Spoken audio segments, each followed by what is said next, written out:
Well, if you ever wonder where the mosh or slam dancing, because that's what we knew it as, slam dancing came about back in the day.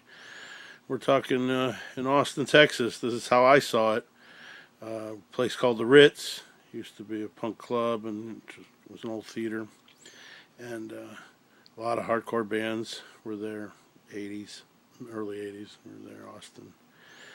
And to make a long story short, there was the pogo, which I had seen a few times. Never pogoed myself, but that was what people used to do. Pop up and down. It was a little more polite, but they bang into each other, but it wasn't like slam dancing. And basically, slam dancing, as I see it, started. We used to get these Air Force guys, and they were looking for chicks, and they liked punk music, but they were basically cruising for chicks. And they'd get these. They wanted to be hip, so they'd get these polyester shirts. I guess they thought it looked cool, but like Pier 1 imports or like real horrible looking polyester shirts. It wasn't. I guess it was kind of in for a minute, but anyways, they get so drunk that because they couldn't score with the chicks, they get so drunk that they start sloppily falling back and forth, and they'd kind of do this little kind of trying to stay up, so they kind of walk back and forth in front of the stage and start banging into everybody, pretty much falling into it, and people would just push them off.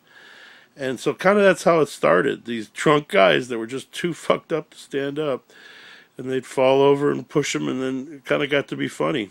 And within a year, that was the slam dance, and that was it. That was it. It was, and then it digressed, and I think people trying to hurt each other for a while with the speed metal, But then it came back around. I was surprised when I got older to see the mosh. They called it mosh pit, but that's how slam dancing or the mosh pit started.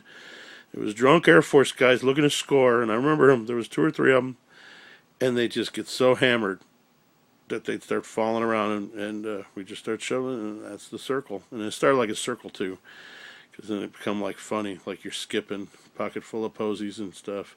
Anyways, talking Austin, early 80s. I'm sure it might have started somewhere else different, but that's the way I saw it. Pretty funny. Now you know where Mosh slam dancing comes from.